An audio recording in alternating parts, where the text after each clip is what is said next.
Kajian Kitab.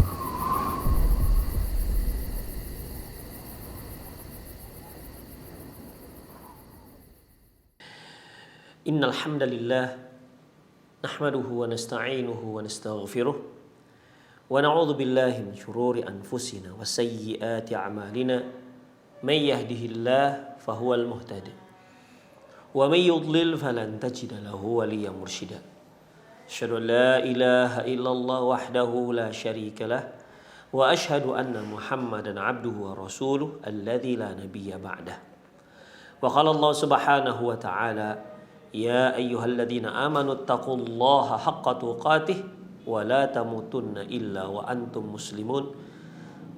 Wa qala azza man qala ya ayyuhalladzina amanu taqullaha wa qulu qawlan sadida yuslih lakum a'malakum wa yaghfir lakum dhunubakum wa may yuti'illaha wa rasulahu faqad faza fawzan 'azima.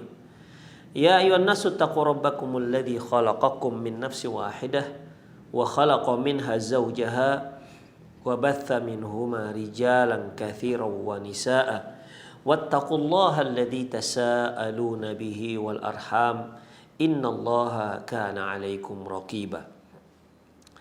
Amma ba'du, inna asdaqal hadithi kitabullah wa khairal hadi hadi Muhammad sallallahu alaihi wasallam wa syarrul umur muhdatsatuha wa kullu muhdatsatin bid'ah wa kullu bid'atin dhalalah wa kullu dhalalatin finnar.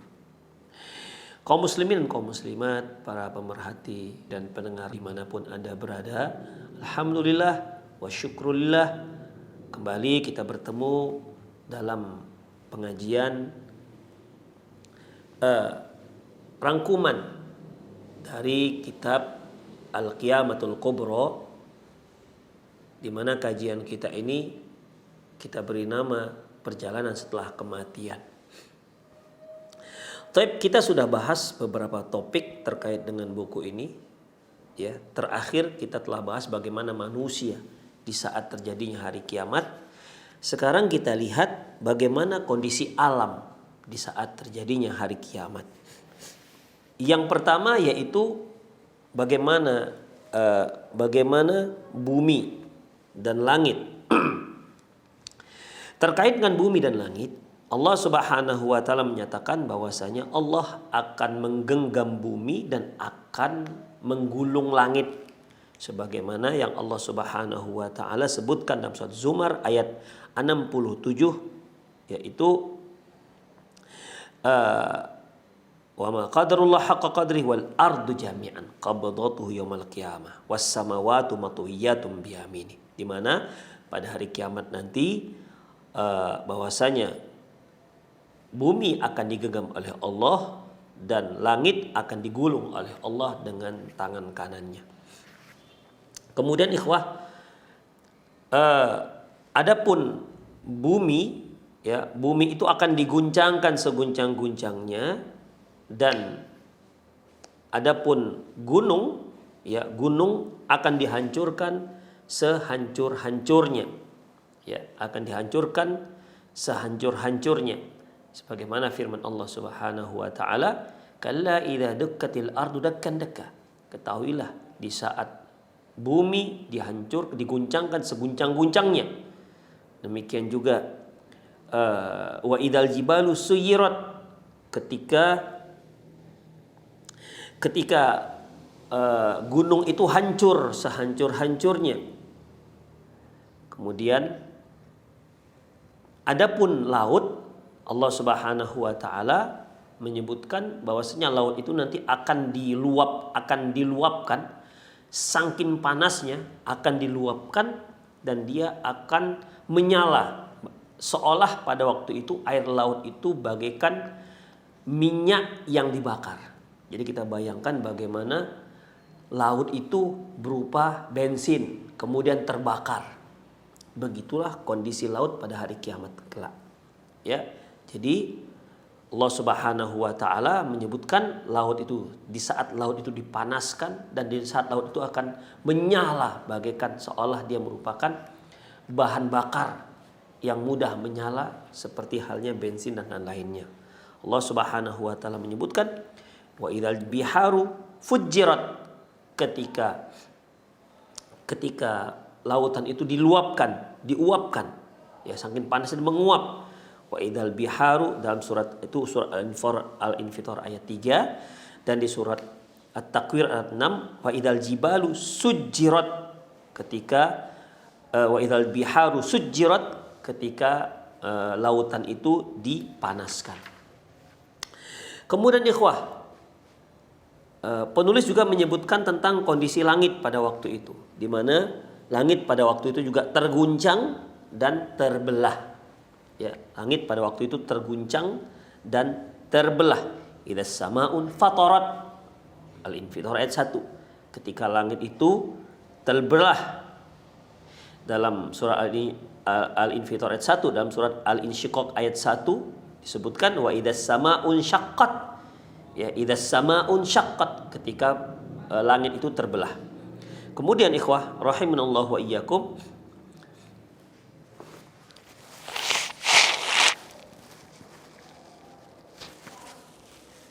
Ibnu Abbas radhiyallahu anhu menyebutkan tentang kondisi bagaimana langit pada waktu itu. Beliau mengatakan bahwasanya annas sama takunu fi dzalikal yaum kal farasil war, bahwasanya langit pada waktu itu tuh seperti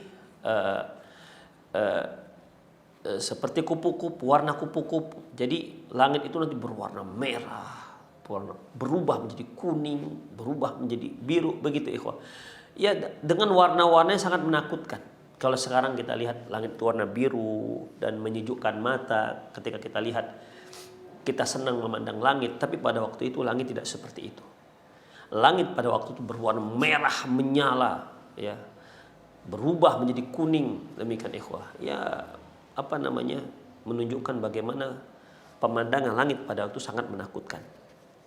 Kemudian adapun matahari pada waktu itu digulung oleh Allah Subhanahu wa taala.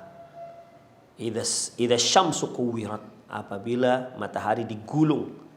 Kemudian bagaimana dengan bulan? Bulan yaitu Allah Subhanahu wa taala menyebutkan wa khasafal qamar, yaitu ketika bulan itu hilang cahayanya, tiba-tiba hilang cahayanya. Ya, kalau kita katakan sekarang itu bahwasanya sebenarnya bulan itu dapat cahaya dari matahari, ya di saat matahari digulung oleh Allah berarti habislah matahari, maka otomatis bulan pun akan kehilangan cahayanya. Kemudian bintang pada waktu itu berserakan, ya, bintang berserakan. Allah sebutkan dalam surat Al-Infitar ayat 2, fa idzal kawakibun tatharat, apabila bintang itu berserakan. Dalam surat Takwir ayat 2, wa idzan nujumu kadarat, ketika bintang itu berjatuhan. Coba bayangkan kita lihat bintang yang demikian banyak di langit itu mulai berseliweran dan berjatuhan luar biasa. Tidak terbayangkan kita bagaimana pemandangan pada saat itu. Itulah ikhwah rahimanallahu wa iyyakum terkait dengan kondisi alam pada saat terjadinya hari kiamat. Kemudian ikhwah, saya lanjutkan. Sekarang kita lihat bagaimana nanti orang-orang kafir di hari kiamat. Ya, setelah terjadi hari kiamat, kemudian dibangkitkan. Bagaimana nih kondisi orang-orang kafir? Ya. Kondisi orang kafir, ikhwah, pada saat dia dibangkitkan oleh Allah Subhanahu wa taala, seperti yang telah kita sebutkan bahwasanya sangkakala itu ditiupkan 2 kali.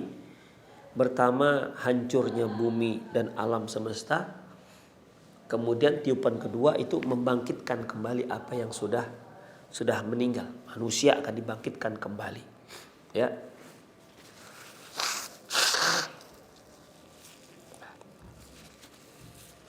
Manusia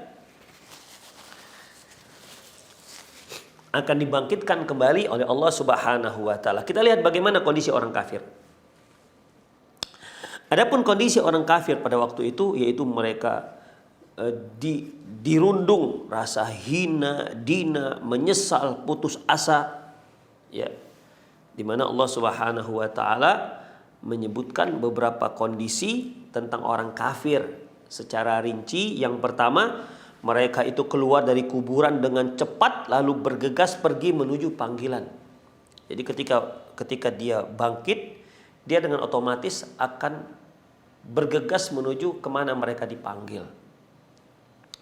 Sebagaimana yang disebutkan dalam surat Qamar ayat 6 dan sampai 8. Kemudian kondisi pada waktu itu ka'annahum jaradum muntashir, itu seperti belalang. Ya, seperti belalang. Bagaimana kita lihat gerombolan ataupun sekelompok belalang itu menuju suatu tempat.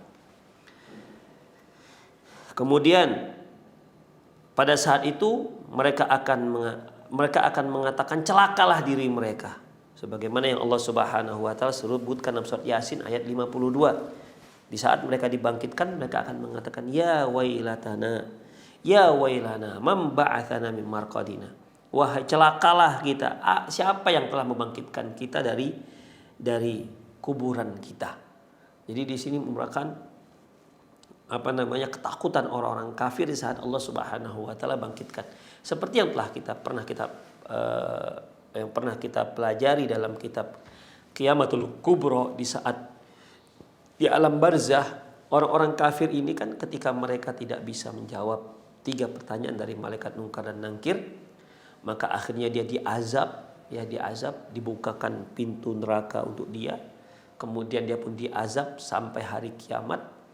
Dan salah satu doa mereka adalah, ya Allah, jangan terjadikan hari kiamat. Karena mereka tahu benar bahwasanya yang Allah Subhanahu wa taala, siksaan azab yang Allah siapkan untuk dia di hari kiamat itu jauh lebih dahsyat ketimbang siksaan yang sedang mereka alami di alam barzah.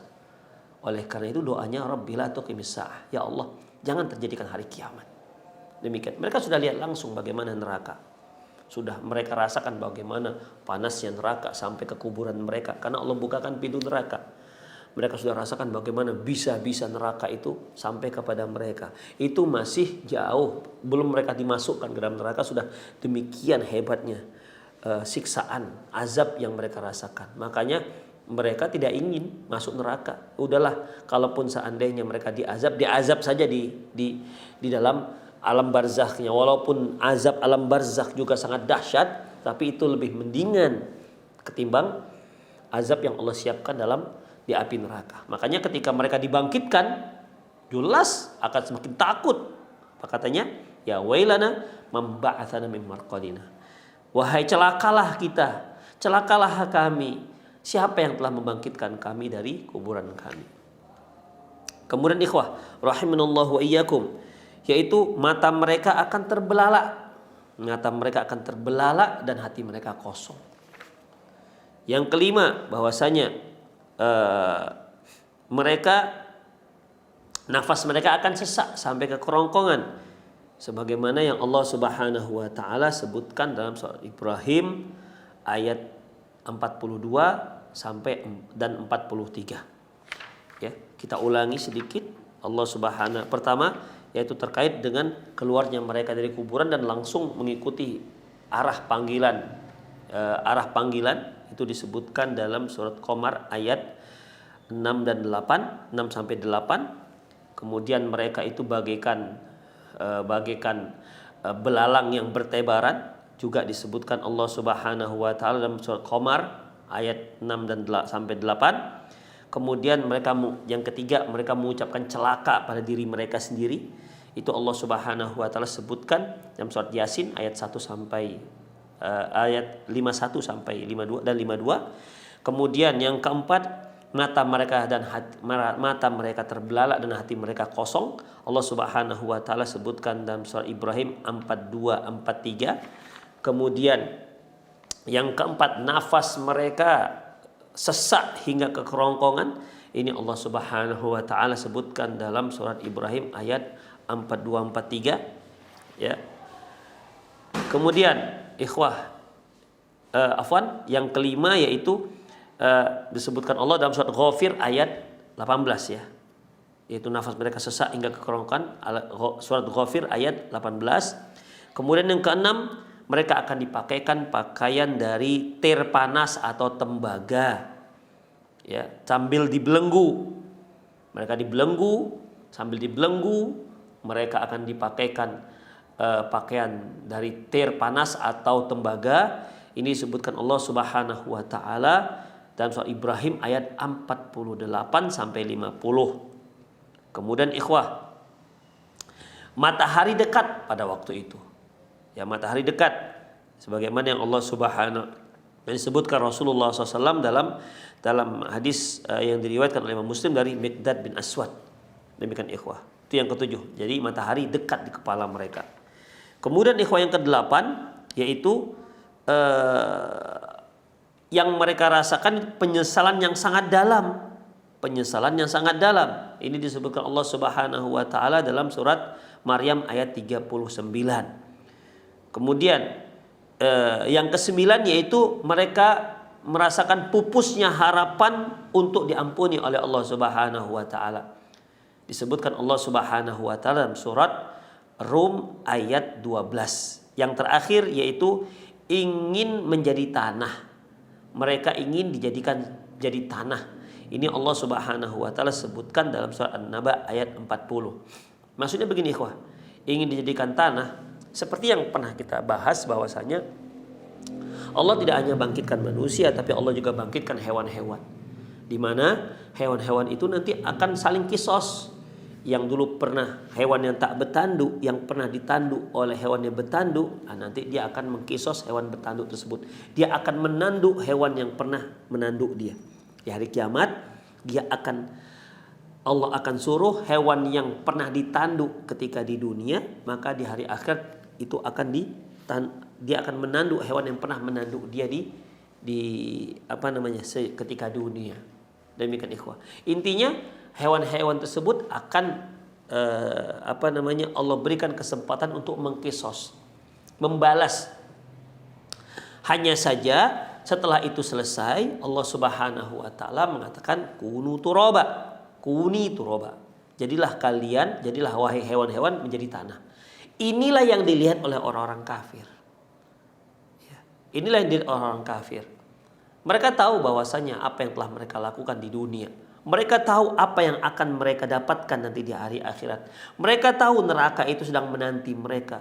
Mereka tahu azab yang Allah Subhanahu wa taala siapkan untuk mereka itu luar biasa dahsyatnya yang tidak terperikan sama sekali. Makanya ketika mereka melihat setelah hewan-hewan itu saling mengkisos, kemudian Allah jadikan tanah, maka mereka pun ingin agar mereka juga dijadikan tanah sebagaimana Allah Subhanahu wa taala jadikan hewan-hewan menjadi tanah. Allah sebutkan yauma yaqulul kafiru, pada hari di mana orang kafir berkata ya laitani kuntu turaba. Wahai seandainya aku juga jadi tanah seperti hewan-hewan itu. Jadi tidak dimasukkan dalam api neraka, tapi tidak bisa. Mereka akan mendapatkan balasan atas apa yang pernah mereka lakukan semasa di dunia. Itulah ikhwah rahimanallah wa iyyakum. Kemudian apa lagi yang terjadi pada orang kafir? Yaitu ihbatul amal. Yaitu amalan mereka akan dihabiskan, pupuskan oleh Allah Subhanahu wa taala. Jadi ikhwah, perlu kita ketahui bahwasanya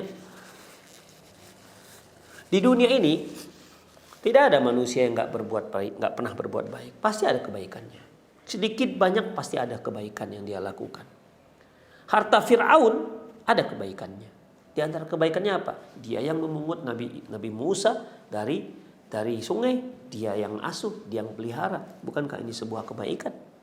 Ya. Bahkan setan pun punya kebaikan. Di antaranya yang Rasulullah Shallallahu Alaihi Wasallam sebutkan tentang laporan Abu Hurairah radhiyallahu anhu bahwasanya dia mendapat info dari orang dari setan bahwasanya membaca ayat kursi akan menjauhkan manusia dari setan. Setan akan lari apabila seorang itu membaca ayat kursi. Rasulullah sallallahu alaihi wasallam menyebutkan pada waktu itu, "Shadaqah." Betul dia kali ini. Wa huwa kadzub, padahal sebelumnya dia biasanya itu bohong. Setan ini pembohong besar. Iblis itu pembohong besar. Tapi kali ini dia betul. Demikian. Berarti kan ada kebaikan diberitahunya kepada Abu Hurairah radhiyallahu anhu, dan Rasulullah mengiyakan, merekomendasi, membenarkan apa yang dikatakan, info yang dikatakan oleh setan tersebut kepada Abu Hurairah. Ingat ikhwah, ini bukan berarti kita dibolehkan mencari ilmu, menuntut ilmu kepada setan atau kepada orang-orang yang gak jelas kondisi, gak jelas akidahnya. Demikian. Jadi kalau ada yang mengatakan kita itu belajar dengan siapa saja, kemudian kita ambillah baiknya, buang yang buruknya. Ikhwah rahimanallahu wa iyyakum. Ya, coba bayangkan. Itu Abu Hurairah enggak tahu betul enggak yang dikatakan setan. Tapi setelah Rasulullah katakan, iya betul, yang ini betul. Artinya kan ambillah baik, buanglah buruk, itu kan kalau mereka sudah punya standarisasi, dia punya timbangan. Terus apakah kaum muslimin sudah punya timbangan? Makanya ambillah ilmu dari yang jelas. Inna hadzal ilm din fanzur mimman ta'khudhu dinakum. Ilmu ini agama. Maka kalian pilih-pilih dari mana kalian mengambil ilmu kalian. Jadi jangan asal ambil. Pilihlah dari seorang yang memang benar lurus akidahnya, manhajnya dan seterusnya. Demikian ikhwah. Baik. Jadi setan pun punya kebaikan. Tapi ingat, kebaikan itu setelah Rasulullah SAW iakan. Setelah mendapat rekomendasi dari Rasulullah SAW. Artinya adalah kebaikannya. Jadi ikhwah, tidak ada manusia itu yang gak punya kebaikan. Pasti ada. Orang kafir juga punya kebaikan. Permasalahannya gara-gara kekafirannya, karena dia mati kafir, maka kebaikan itu sama sekali tidak ada guna sama sekali.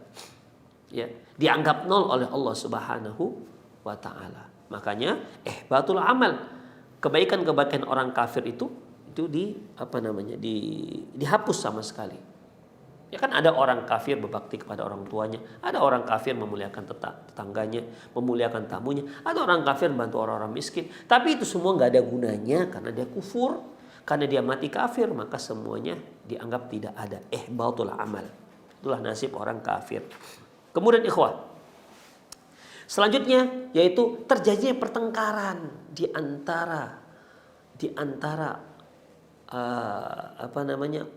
antara orang-orang kafir pada waktu itu pada di hari kiamat. Ada beberapa jenis pertengkaran ini, pihak-pihak bertengkar. Yang pertama yaitu antara yang menyembah dengan yang disembah. Ya, antara yang menyembah dan yang disembah. Ya, misalnya ada seorang yang menyembah Nabi Isa alaihissalam, maka akan terjadi pertengkaran. Mereka katakan bahwasanya kami menyembah engkau wahai Isa. Nabi Isa mengatakan enggak, aku lepas tangan dengan sembahan kalian. Ya, lepas tangan atas sembahan kalian. Jadi pertengkaran terjadi. Mereka yang menyembah Lata, ya sudah terjadi pertengkaran antara yang menyembah dan yang disembah. Di antaranya Allah Subhanahu wa taala menyebutkan dalam surat Saba ayat 40-41, di mana ini terjadi pertengkaran antara orang-orang penyembah malaikat dan malaikat. Malaikat nggak mau tahu, kami nggak tahu, ya, kami nggak peduli dengan mereka yang mereka lakukan terhadap kami. Sampai malaikat mengatakan, wa kanu ya'budul jin, sebenarnya mereka sembah itu jin ya Allah, bukan kami. Nah, demikian pertengkaran yang terjadi. Demikian juga antara penyembah Nabi Isa. Nabi Isa akan lepas tangan karena bukan dia yang suruh. Ya, bukan dia yang suruh. Demikian ikhwah rahimanallahu wa iyyakum.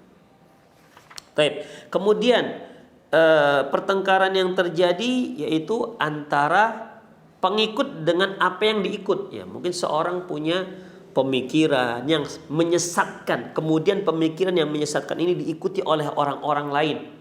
Nah, orang-orang yang mengikuti pemikiran sesat ini akan bertengkar nanti dengan orang yang memiliki pemikiran. Mereka katakan kami itu mengikut kau, kami itu mengikut kalian.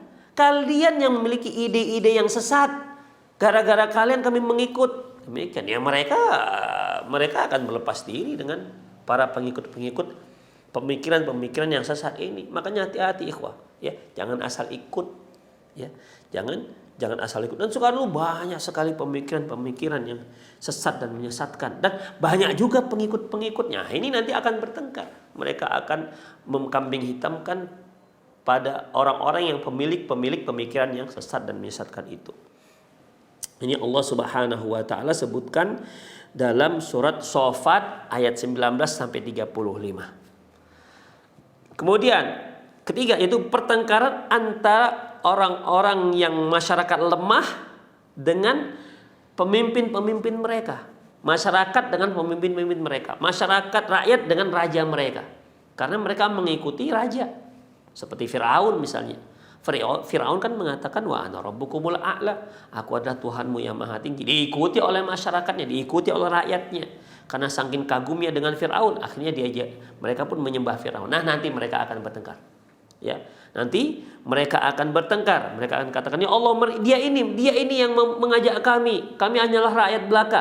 Kami hanyalah raja jelata yang mengikuti pemimpin kami, raja kami. Nanti akan bertengkar. Ya, di hari kiamat nanti. Ikhwah rahimanallahu wa iyyakum. Ini Allah Subhanahu wa taala sebutkan dalam surah Ibrahim ayat 21. Ya.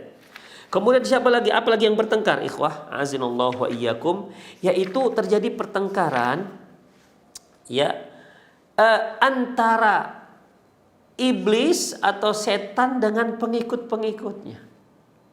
Demikian, ya.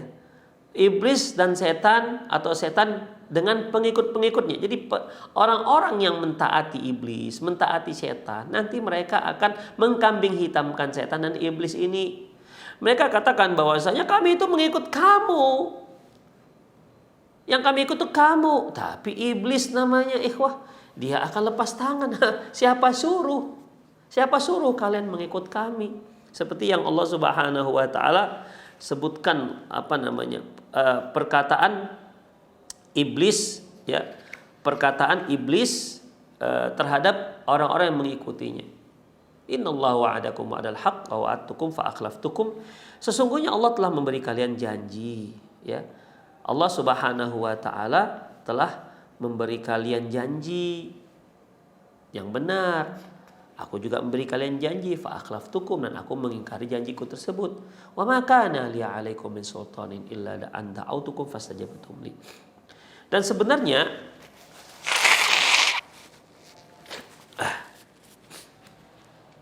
sebenarnya pada waktu itu aku tidak punya sedikit pun kekuasaan pada kalian. Artinya aku tidak pernah maksa-maksa kalian untuk ikut aku.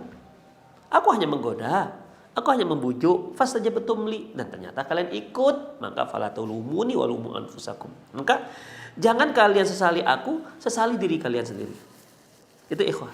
Jadi pertengkaran antara setan dan pengikut-pengikutnya. Kemudian apa lagi ikhwah? Pertengkaran antara manusia dengan anggota badannya.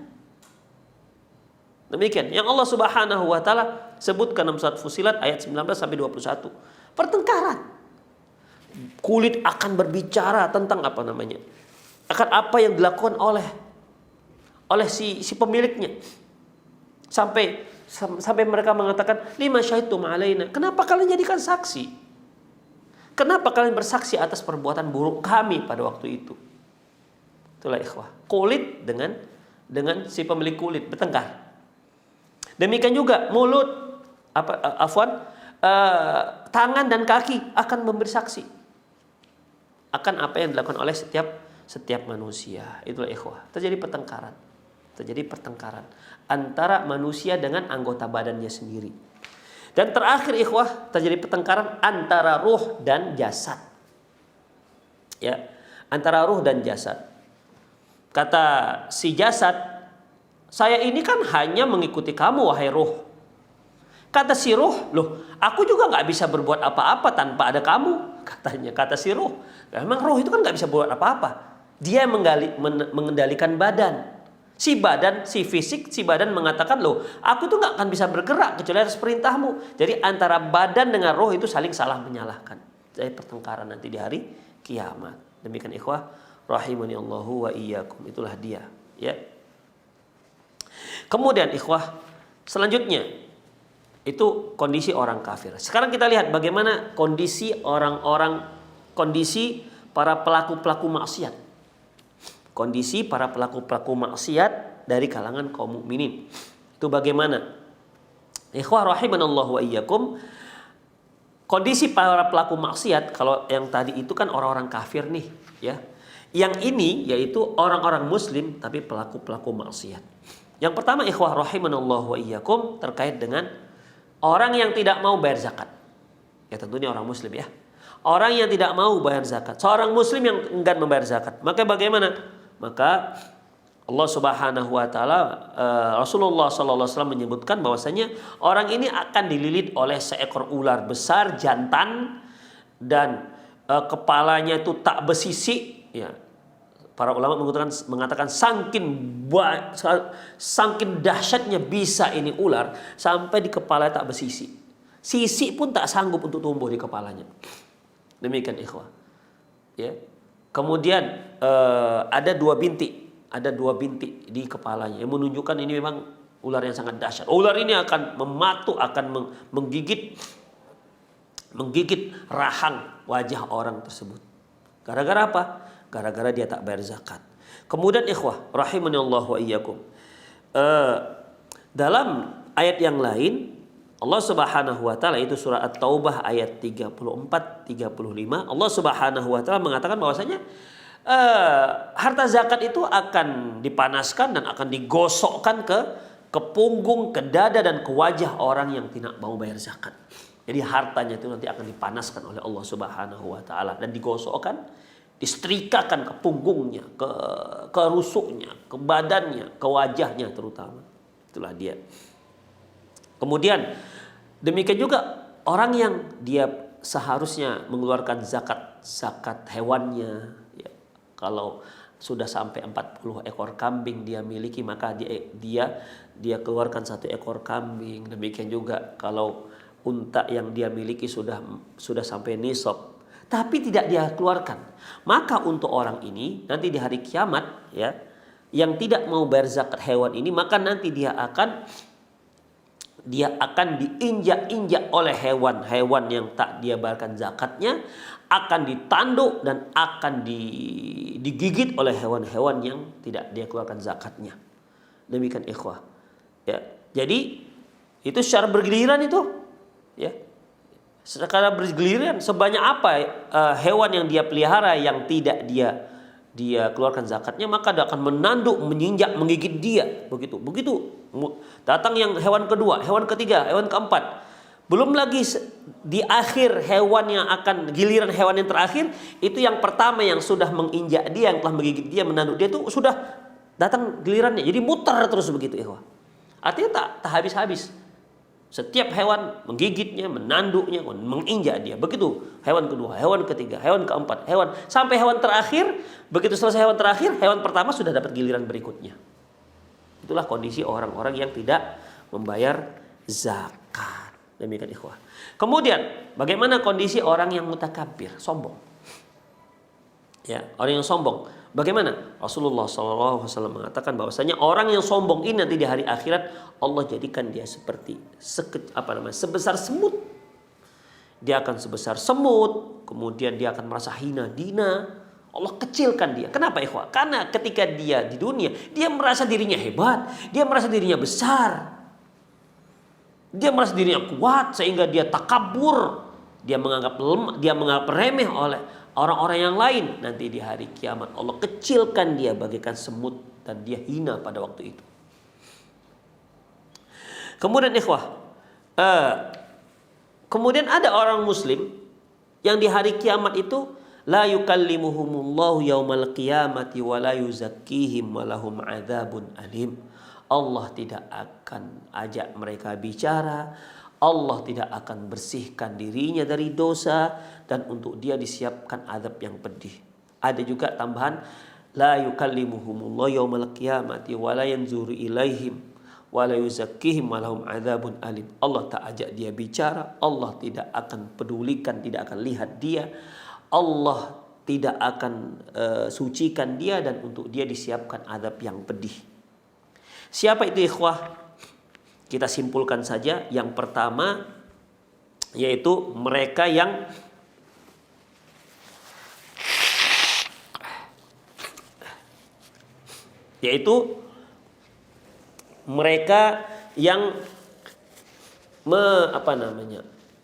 merahasiakan atau menyembunyikan ayat-ayat Allah Subhanahu wa taala dan menjualnya dengan harga yang murah.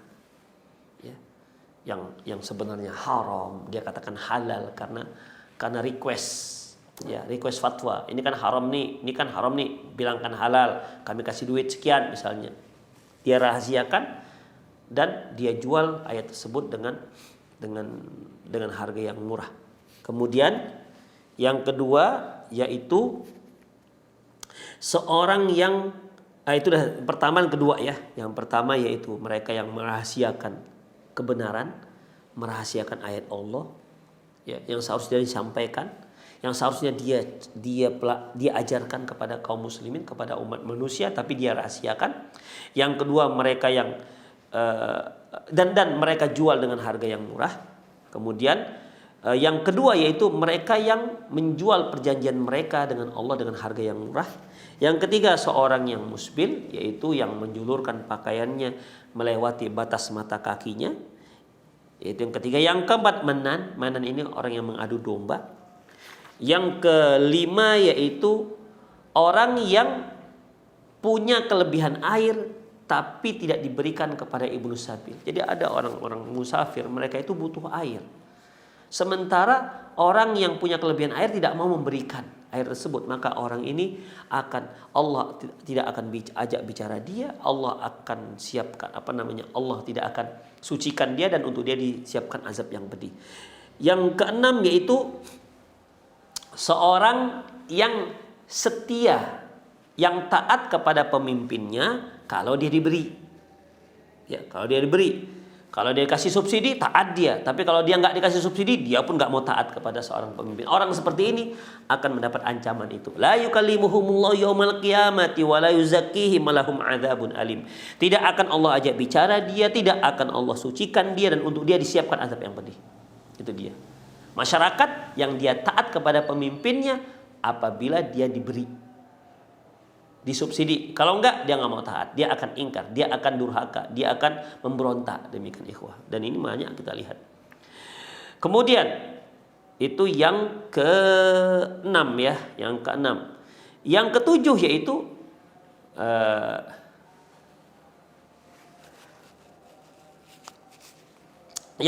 yaitu orang tua penzina. Sudah tua masih berzina. Ya biasanya kan orang yang masih muda lah, yang masih gejolak syahwatnya masih bergelora. Ini kalau sudah tua masih berzina itu pakai tenaga apa dia sebenarnya? Demikian menunjukkan memang mentalnya memang sangat rusak. Seharusnya kan sudah tua itu ya dia tobat lah, karena sebentar lagi mau mati kan, begitu seharusnya. Tapi ini sudah tua, semakin menjadi semakin parah, maka orang ini akan mendapatkan ancaman itu. La yukallimuhumullahu yaumal qiyamah wala yuzakkihim walahum adzabun alim. Allah tidak ajak bicara dia, Allah tidak akan sucikan dia, dan untuk dia adab yang pedih. Demikian ikhwah. Kemudian apa lagi? Yaitu malikul kadzab. Raja pendusta. Biasanya kan orang berdusta itu karena takut. Ini dia takut tidak takut dengan siapapun, tapi masih berdusta. Itu menunjukkan memang watak pendusta dia. Demikian. Kemudian berikut yang ke-9 yaitu orang miskin yang sombong. Kalau orang kaya sombong wajarlah, ada modal dia. Ini sudah miskin, fakir, hina, sombong lagi. Makanya dosanya diancam itu yang kita sebutkan tadi. La yukallimuhumullahu yaumal qiyamah wa la yuzakkihim lahum adzabun alim. Demikian juga yang ke-10 mereka yang durhaka kepada kedua orang tuanya. Kemudian yang ke-11 yaitu laki-laki yang menyerupai perempuan dan perempuan yang menyerupai laki-laki. Yang ke-12 dayus, suami yang tidak memiliki rasa cemburu terhadap istrinya. Kemudian yang ke-13 yaitu para suami yang mendatangi istrinya dari duburnya, ya. Kemudian itu yang ke-13, seperti itu yang terakhir, ya. Itulah yang terakhir. Demikian ikhwah. Jadi ada 13 orang yang Allah ancam nanti di hari akhirat, para pelaku maksiat. La yukallimuhumullahu yaumal qiyamah, bahwasanya Allah tidak akan ajak dia bicara di hari kiamat. Wala yanzuru ilaihim, tidak akan Allah perhatikan dia di hari kiamat nanti. Wala yuzakkihim, tidak akan Allah sucikan dia. Walahum adzabun alim, untuk dia azab yang pedih. Demikian ikhwah rahimanallah wa iyyakum. Kemudian selanjutnya yang diancam lagi itu al-athriya al-mun'imun. Orang-orang yang hidup mewah, bergelimang harta. Ini diancam oleh Allah Subhanahu wa taala. Rasulullah katakan bahwasanya orang yang paling banyak kenyang di dunia, maka dia yang paling banyak, yang paling lama laparnya di hari akhirat. mereka yang paling banyak kenyang, paling sering kenyang di dunia, maka dia akan yang paling lama nanti di akhirat laparnya. Itu merupakan balasan Allah Subhanahu wa taala. Apakah memang kita tidak boleh menjadi orang yang kaya atau tidak boleh kita menikmati harta? Boleh, ikhwah. Ya, ini dikecualikan. Dikecualikan bagaimana? Kecuali orang-orang kaya yang menginfakkan hartanya ke depan, ke belakang, ke kiri, ke kanan. Ya, orang-orang yang dia lihat tidak mampu dia santuni. Ya, para janda-janda miskin dia santuni, orang-orang fakir miskin, fuqara dia santuni. Demikian, ikhwah. Zakat dia keluarkan. Kalau yang kaya seperti ini tidak masalah. Tapi yang dimaksud kaya ini akan diancam oleh Allah Subhanahu wa taala nanti itu adalah orang-orang kaya yang tidak peduli dengan kaum muslimin yang ada di sekitarnya. Dia hanya yang penting dia kenyang, mengenai kaum muslimin yang lain lapar dia nggak peduli. Ini yang diancam oleh Allah Subhanahu wa taala, yang disebut oleh athriya al-mun'imun. Ya, al-athriya al-mun'imun yang diancam oleh Allah. Kemudian apa lagi, ikhwah? Terkait dengan kaum muslimin yang ghadir. Ghadir ini pengkhianat. Maka di hari kiamat nanti Allah Subhanahu wa taala akan lengketkan, ya, di belakangnya, di ponggongnya ada bendera khusus. Bendera khusus yang menandakan dia itu pengkhianat. Jadi kalau orang melihat bahwasanya ini ada bendera, oh ini bendera, berarti dia pengkhianat karena ada bendera khusus. Ya, ada bendera khusus. Intinya kalau orang melihat bendera itu ada di punggung seseorang, maka taulah orang bahwasanya dia adalah orang yang pengkhianat. Kemudian al-ghulul, mereka yang mencuri harta rampasan. Ikhwah, kalau setelah berperang, maka harta rampasan tersebut dikumpulkan, baru dibagi-bagikan, ya, kepada personil pasukan. Tapi dia sebelum ini dikumpulkan, dia sudah ambil sebahagian, atau dia ambil sedikit, atau apalah yang dia ambil itu mencuri harta rampasan sebelum dibagi-bagi. Maka orang ini nanti di hari kiamat akan disiksa dengan cara bagaimana? Apa yang dia ambil akan dia gendong nanti di hari akhirat. Demikian, ikhwah. Kalau dia ngambil kambing, maka kambingnya itu akan bersuara-suara terus nanti di hari akhirat. Kalau dia ambil unta, untanya akan bersuara terus. Demikian seterusnya. Intinya akan menjadi beban dia nanti di hari akhirat. Kemudian apalagi, ikhwah rahimallahu wa iyyakum, al-ghasib, yaitu orang yang ghasibul ard, mereka yang menggeser tapal tanah, batas tanah. Ya. Jadi tanahnya di sini digesernya jadi lebar, agak misalnya ya 20 cm, itu kalau di kota kan begitu. Kalau di kampung ya bisa 1 meter, setengah meter. Maka nanti di hari kiamat Allah akan kalungkan 7 lapis bumi di lehernya. Dan dia akan dipaksa untuk mengangkatnya, membawanya. Demikian, ikhwah. Kemudian apa lagi, ikhwah? Dzul wajhain. Orang-orang muslim yang dzul wajhain, yang memiliki 2 wajah.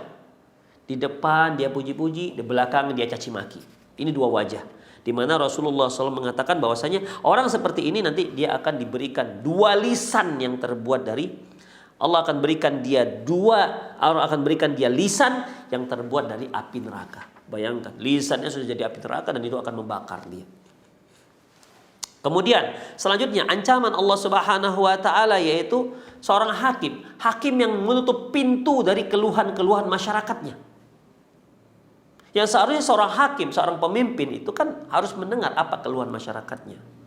Mungkin di sana sini ada kekurangan makanan atau di sana ada keluhan-keluhan, maka seorang pemimpin harus mendengar itu semua. Dan dia harus membantu para masyarakatnya, bukan malah menyusahkan masyarakat. Sampai Rasulullah pernah berdoa, ya, Allahumma man waliya min ummati syai'an. Ya Allah, barang siapa dari umatku yang diberi amanah untuk memimpin masyarakatku, maka fasyaqqa alaihim, kemudian malah dia menyulitkan masyarakatku, kaum muslimin, maka fashquq alaih, susahkan hidupnya. Ya Allah, itu Rasulullah loh yang mendoakan. Ya Allah, mereka yang dapat amanah untuk memimpin masyarakat kaum muslimin, kemudian dia menyusahkan kaum muslimin, maka susahkan hidupnya. Kalau sudah susahkan hidupnya dunia akhirat, ikhwan. Makanya pemimpin-pemimpin seperti ini, la haula wala quwata illa billah, susah hidupnya di dunia, susah di akhirat. Makanya ada pemimpin-pemimpin ketika dia lengser, akhirnya dia sakit, mati. Demikian. Ya, dalam keadaan tersiksa. Nauzubillah min dzalik. Tanya himbauan bagi para pemimpin, jangan susahkan masyarakat karena Anda sedang diancam. Anda akan diancam oleh doa Rasulullah sallallahu alaihi wasallam. Kemudian apalagi ikhwah, yaitu mereka yang meminta-minta sesuatu yang mereka itu punya, mereka sanggup untuk membelinya. Bukan orang miskin yang kemudian misalnya dia nggak punya beras nih untuk dia makan, dia minta, itu dibolehkan dalam Islam. Walaupun lebih baik jangan minta, tetap bertahan, tetap mencari dan berusaha. Tapi ada orang yang dia punya, tapi dia masih suka meminta. Dia punya bahan makanan pokok, tapi dia tetap mengemis untuk meminta bahan makanan pokok kepada kaum muslimin. Maka orang ini nanti di hari kiamat akan disiksa dengan apa? Dia akan diberikan kukunya, kuku tembaga, dan akan mencakar-cakar wajah dan dadanya. Mencakar-cakar wajah dan dadanya sendiri nanti di hari kiamat. Gara-gara apa yang telah dia lakukan semasa di dunia. Kemudian ikhwah, azallahu wa iyyakum, yaitu mereka yang ketika sholat meludah ke arah kiblat. Nah, maka nanti di hari kiamat dia akan dapati ludahnya itu di wajahnya. Jadi kalau nanti ada di hari kiamat, ini ludahnya kok nempel sih di wajahnya, tandanya dia pernah ketika sholat itu dia meludah ke arah kiblat. Ya, hanya memang para ulama berbeda pendapat tentang masalah apakah larangan meludah ke arah kiblat itu hanya ketika sholat ataukah dia juga terkait dengan yang di luar sholat. Demikian ikhwah rahimanallah wa iyyakum. Namun intinya ini merupakan hukuman bagi orang-orang yang meludah ke arah kiblat.